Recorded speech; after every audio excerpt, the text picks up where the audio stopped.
조건이 좀 필요한데 힘에 대한 내용인데요. 봐봐. 등속운동의 조건.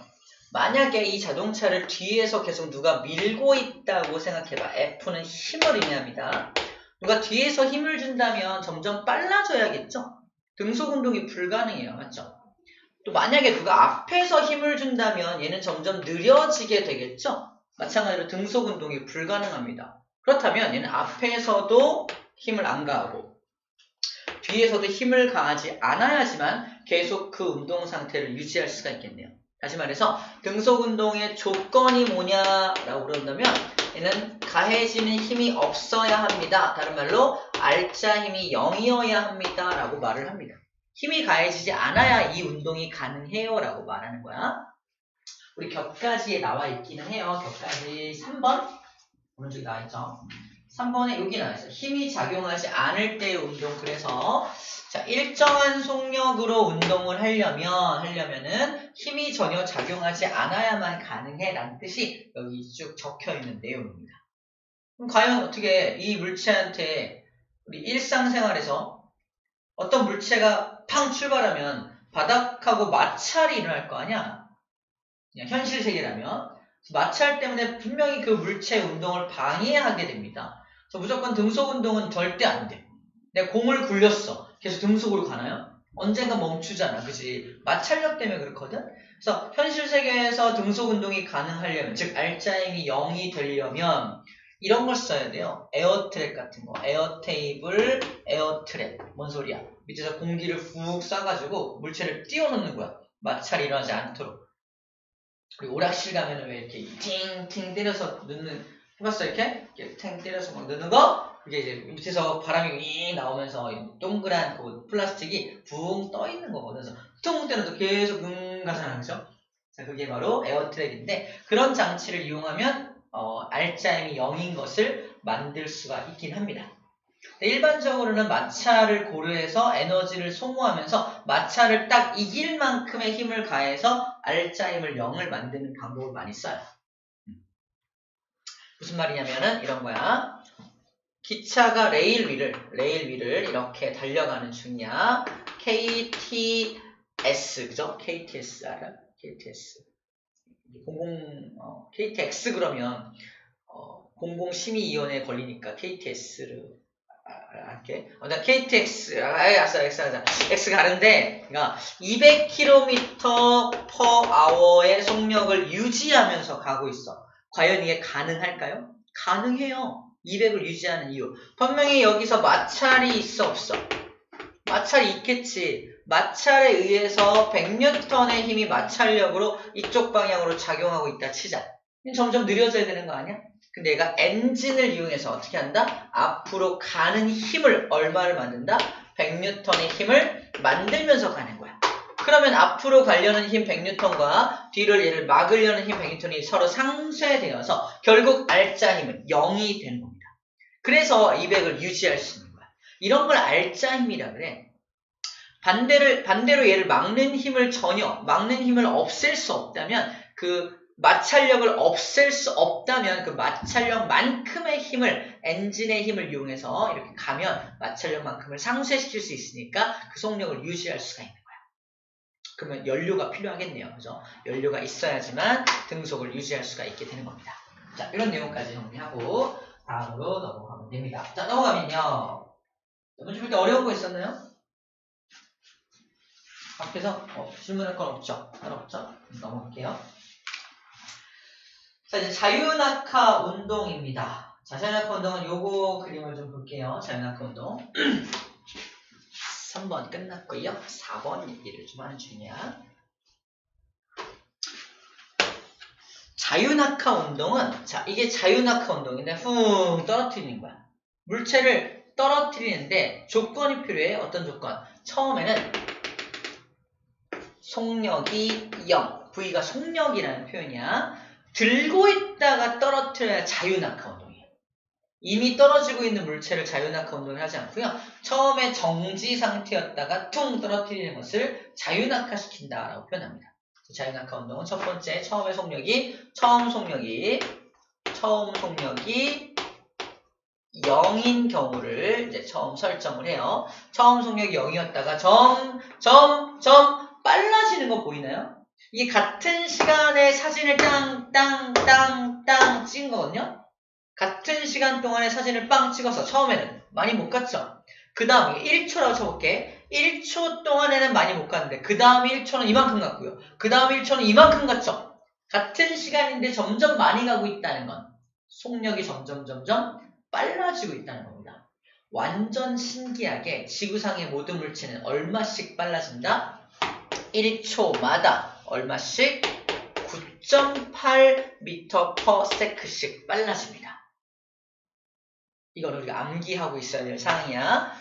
자, 우리 피아노 실험 영상 기억해봐. 모든 물체의 모양과 상관없이 다 동시에 떨어졌죠. 동시에 떨어진 이유가 뭐야? 자, 이렇게 말하는 거야. 자, 이게 피아노든 창이든 볼링공이든 같은 높이에서 떨어뜨리면 다 동시에 바닥에 닿는다는 건 1초라는 시간이 지났을 때 어디 있다? 다 같은 높이에 있는 거야. 2초라는 시간이 지났을 때도 다 같은 높이에 있는 겁니다. 3초라는 시간이 지났을 때도 같은 높이에 있으니까 다 동시에 떨어지는 거야. 무슨 말이야? 이 녀석의 A의 속도 증가량이나 B의 속도 증가량이나 C의 속도 증가량이 다 어떻다? 똑같다는 거야. 속도 증가량이. 같은 속도 증가량을 가지기 때문에 다 바닥에 동시에 닿는다는 거거든. 근데 그 속도 증가량이 얼마다? 9.8m/s씩 빨라진다는 거야. 다. 자, 여기서 1초다. 그럼 이 피아노와 창과 이 볼링공의 속력은 다 얼마다? 얘네들 속력은 전부 다 9.8m/s입니다. 처음 속력은 0이라며 1초 지났으니까 얼마 증가한다? 9.8m/s가 증가했겠네요. 또 1초가 지난 게 여기라면 속력이 얼마일까? 또 9.8이 증가했을 테니까 19.6이 됩니다. 이 위치에서의 속력이 얼마다? 19.6m/s가 나오게 되는 거야. 또 1초가 지나면 여기 속력은 또 9.8 더하면 되겠죠? 자, 이런 식으로 지구상의 모든 물체는 1초마다 9.8m/s씩 더해주면 돼요. 속력이. 빨라질 수밖에 없겠네요. 그죠? 시험 문제입니다. 이 녀석의 속력, 얘가 1초, 2초라는 시간이 지났을 때 얘를 B라고 한다면 VB, B의 속력이 얼마냐라고 물어봅니다. 2초 지났으니까 얼마겠어? 9.8, 또 9.8이니까 19.6이네 라고 써주면 됩니다. 그죠? 그게 이 그래프에 나와 있는 거야. 자, 그래프 볼게요. 그래프에 뭐라고 나와 있냐? 이렇게 나와 있어요. 자, 이 물체가 떨어질 때 1초일 때 속력이 얼마니? 9.8이요. 보여? 2초일 때 속력이 얼마니? 19.6이요. 3초일 때 속력이 얼마니? 29.4요. 그죠? 9.8씩 더해지고 있죠. 9.8씩 더해지고 있습니다. 맞죠? 그래서 자유낙하 운동은 다 모든 물체가 다 1초마다 9.8m/s씩 빨라지는 운동을 한다. 다 같은 속도로 떨어지니까 바닥에 모두가 다 동시에 도착할 수밖에 없다. 공기저항을 무시할 수 있다면 이렇게 떨어지게 됩니다. 이거 다 공기저항 무시하고 하는 거야. 공기저항을 무시할 수 있는 높이에서 떨어뜨렸을 때 이런 일이 벌어지게 되는 겁니다. 자, 그때 자, 이것도 그래프니까 우리 두 가지가 숨어있는 의미를 가진다 그랬잖아. 이제 소개할게요. 직관적으로 읽는 게 방금 한 거야. 1초일 때 속력이 얼마니? 9.8이요. 2초일 때 속력이 얼마니? 19.6이요. 이게 직관적으로 읽어내는 거고요. 자, 두 가지가 숨어있다 그랬어요. 첫 번째, 기울기가 숨어있는 의미고 면적이 두 번째 숨어있는 의미였죠. 자, 면적은 우리가 뭔지 이미 알고 있어. 뭐였죠? 속력시간 그래프니까 이동거리였죠? 이동거리를 알 수 있는 거야. 이동거리. 자, 근데 이 기울기는 도대체 무슨 의미를 가지냐? 아까 잠깐 소개했었는데 기울기가 x분의 y잖아. x가 시간이고요. y가 속력의 변화량이야. 속력이 얼마나 변했냐? 속력의 변화량이라고 표현을 하거든요. 단위 시간 동안의 속력의 변화량. 속력이 더해진다. 또는 속도가 더해진다는 의미로 가속도라고 씁니다. 속도가 얼마씩 더해져 이 뜻이야. 1초마다 9.8m/s씩 더해져. 이게 그래서 가속도 값을 구하는 공식입니다. 자, 가속도는 단위 시간 동안의 속력 변화. 이게 가속도를 구하는 공식이야. 가속도의 기호는 A를 씁니다. 아빠가 자동차 운전할 때 가속 페달을 밟아요. 영어로 뭐라 그래요? 악셀? 엑셀? 아빠 엑셀 좀 밟아. 악셀 좀 밟아. 그러고요. 옆에 자동차를 세우는 건 브레이크라고 하죠. 브레이크 옆에 있는 페달을 악셀이야. 악셀. 가속시키다라는 영어 단어에서 따온 겁니다. 그래서 가속도를 A라고 표현을 해요. A라고 표현합니다. 그래서 가속도를 구할 때 이렇게 구해요. 1초마다 9.8m/s씩 가니까 자 1초라는 것은 1분의 1초라고 쓸 수 있고요. 9.8m/s는 9.8m/s라고 이렇게 쓸 수 있거든요. 그래서 내항의 곱 분의 외항의 곱 들어가서 얘가 9.8m/s의 제곱이 됩니다. 이걸 해서 9.8m/s 제곱이라고 쓰게 됩니다. 그래서 말하고 싶은 게 뭐냐면 가속도는 이렇게 이 공식으로 구하는 거라서 가속도의 단위가 m/s 제곱이야 라고 말하는 거야. 자, 그래서 가속도가 뭔지까지 조금 오버해서 설명을 좀 했습니다. 가속도가 뭔지. 좋아요. 가속도는 우리 책에는 가속도를 딱히 안 하고 그냥 속력 변화량이 9.8이다 써놨거든요. 9.8이다. 네, 이름만 나와 있네요. 자, 체크만 할게요. 가속도는 이렇게 구하는데 이렇게 나와 있어요. 9.8을 중력 가속도 상수라고 한다. 그래서 정확하게는 9.8m/s 제곱이라고 써놓으면 좋을 것 같아요. 써놓자 여기다가. 중력 가속도는 9.8m/s 제곱이야 라고 써놓을게요. 곧 배웁니다. 그래서 기울기가 가속도다. 기울기가 곧 가속도를 의미한다. 어디서는 속력 시간 그래프에서는 기울기가 의미하는 건 가속도다. 속력의 증가량이다. 그래서 속력의 변화량이 9.8이다. 즉 기울기가 9.8이다. 가속도가 9.8이다. 같은 얘기를 하고 있는 겁니다. 그래서 속력 시간 그래프에서 기울기를 구해내면 속력이 얼마씩 빨라지는지를 알 수 있다는 거지.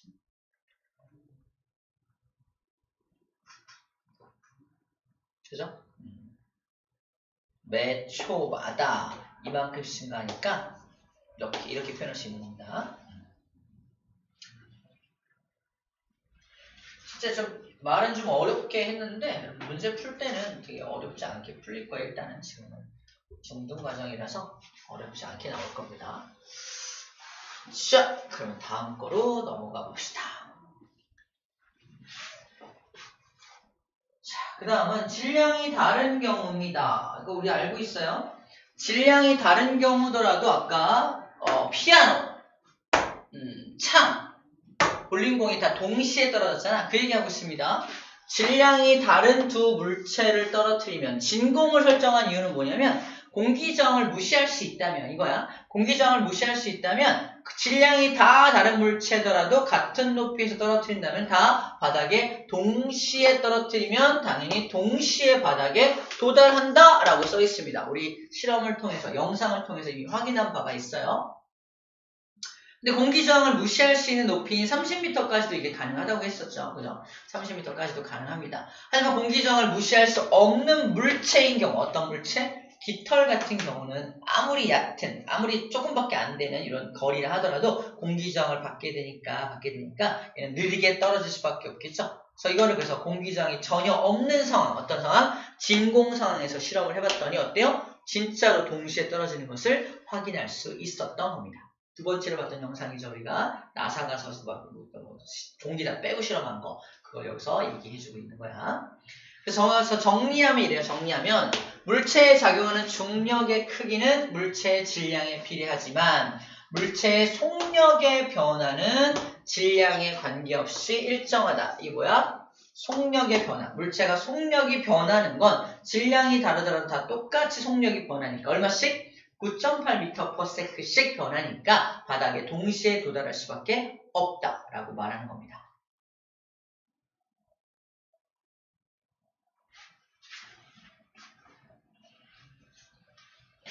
자, 이제 친구들이 물어봐요. 이제 이런 설명할 수 있는 방법을 알려줄게요.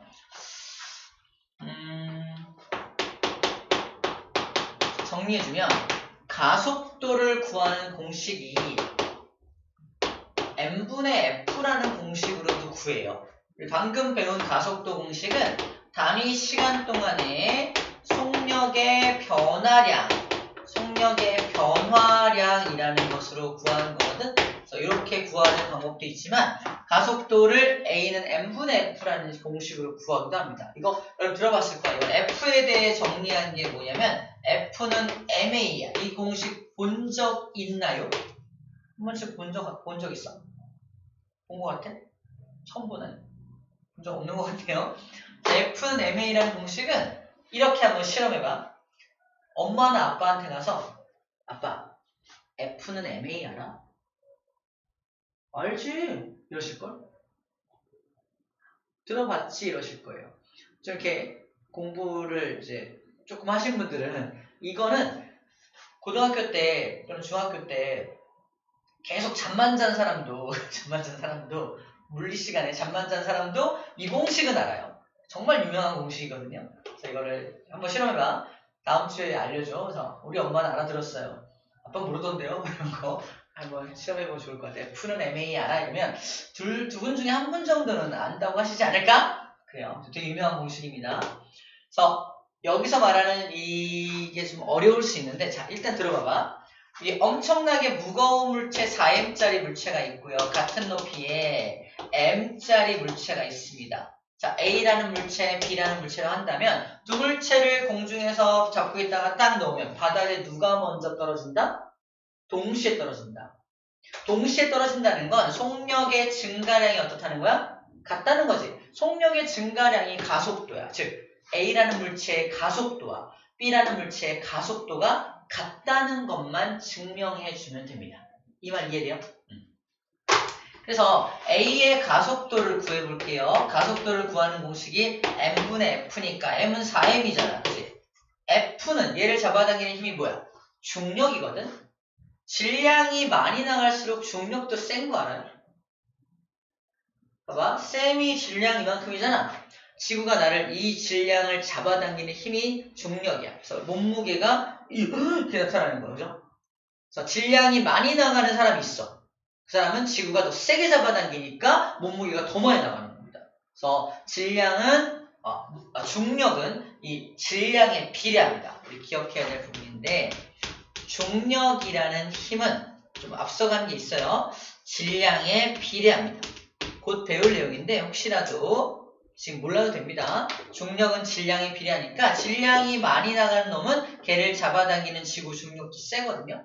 4m짜리라면 자 모식적으로 얘를 4F라는 중력으로 당긴다는 거고 M이라는 물체는 F라는 중력으로 당긴다는 거야. 지구가.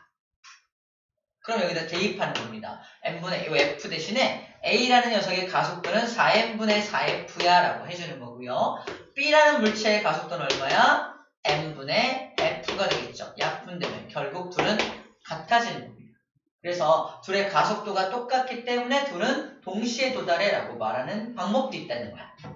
자, 두 가지 방법이 있는 거야. 야, 공기저항을 무시할 수 있을 때 질량이 다른 물체가 왜 동시에 떨어져? 라고 물어본다면 지구에서는 물체의 질량과 관계없이 전부 다 9.8m/s씩 빨라지기 때문에 그래! 라는 게 오늘 방금 배운 거고 조금 나중에 시간이 좀 지나서 우리가 이 공식을 배우고 나서는 질량이 다른 두 물체가 속도의 증가량이 똑같기 때문이야. 즉 가속도가 똑같기 때문이야. 가속도 공식은 이러한데 공식에 이렇게 집어넣으면 결국 같아져 라고 설명하는 방식도 있다라고 얘기한 겁니다. 이 방식은 지금 못해도 괜찮아요. 이거 고등학생들이 하는 방식인데 그걸 좀 여기서 간단하게 써놓고 있길래 요 텍스트가 여기서 텍스트가 봐 중력의 크기가 물체의 질량에 비례하지만 이게 이거야. 이 얘기한 겁니다. 중력이 질량에 비례하지만 하지만 속력의 변화는 즉 가속도는 질량과 관계없이 다 일정해. 그 이유가 이것 때문이야 라고 설명하고 있는 건데 저 안에 이 내용이 숨어 있는 건데 그냥 말로만 하려다 보니까 쌤이 좀 답답해서 그랬어요.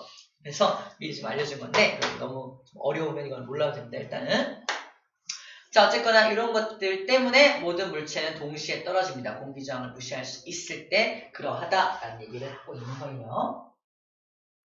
오케이. 자, 중력 얘기가 이제 나오네요. 중력.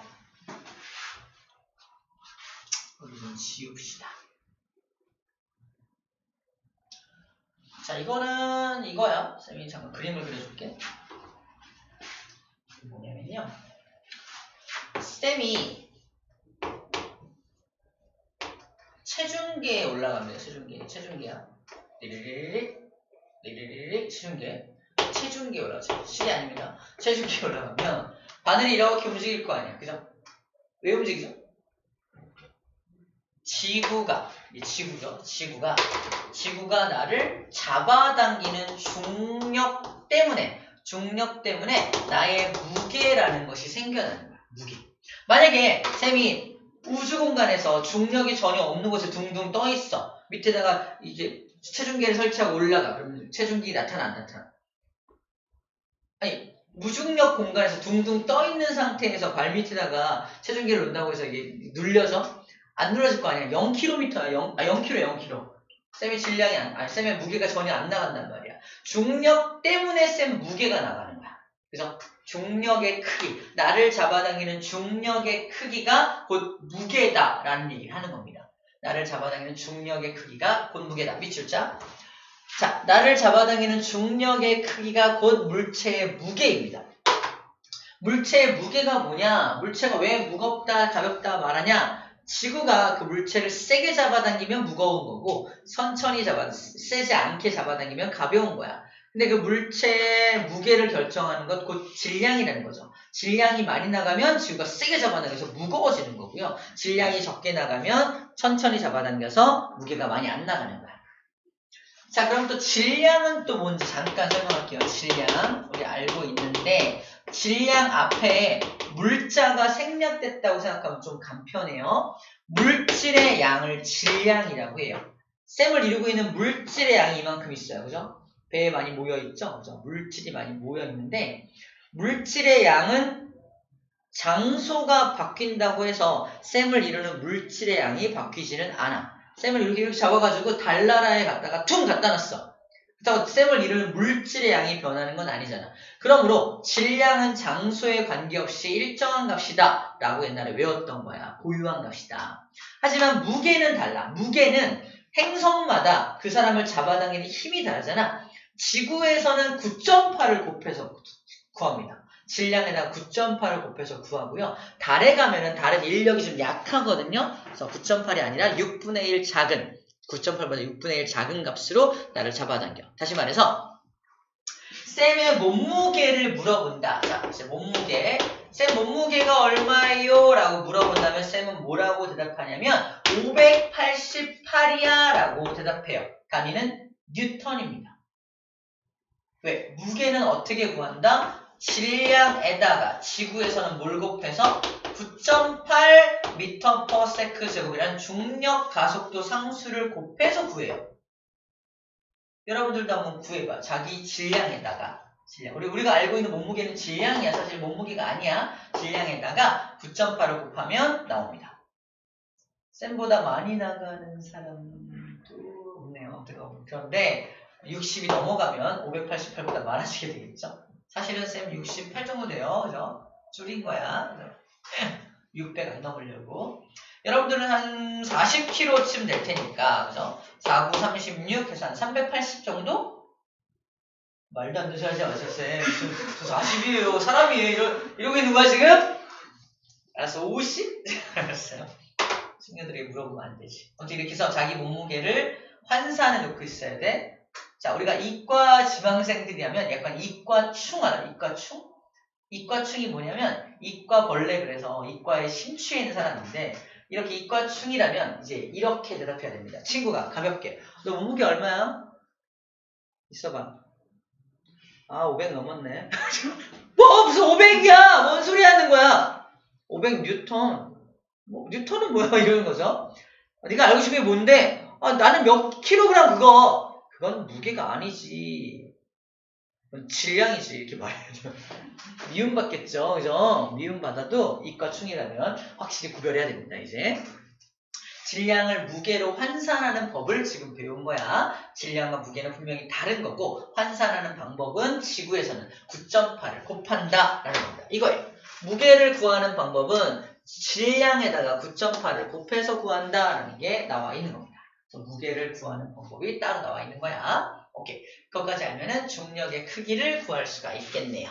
중력이 나를 잡아당긴 크기가 무게입니다. 자, 또 다른 자유낙하 운동의 예를 좀 보여줄게요. 바로 이것도 자유낙하랑 비슷합니다. 빗면을 굴러 내려오는 이 녀석도 점점 속력이 빨라지겠죠? 점점 똑같이 속력이 빨라지게 됩니다. 물론 자유낙하보다는 조금 느릴 거야. 그죠? 빗면 때문에 좀 느리겠지만 9.8까지는 아니겠지만 어쨌든 점점 속력이 빨라지는 그런 운동을 하게 될 거라는 겁니다. 그죠? 속력이 당연히 일정하게 증가하게 되겠죠. 오케이, 그렇게 됩니다.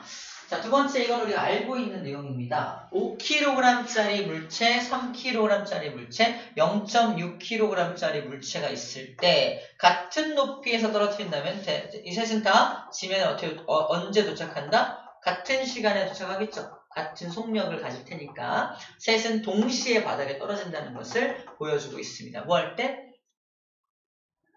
공기저항을 무시할 수 있을 때가 되겠죠. 공기저항을 무시할 수 있을 때 동그란 물체들은 거의 공기저항을 많이 무시할 수 있으니까 동시에 떨어지는 것을 확인할 수 있습니다.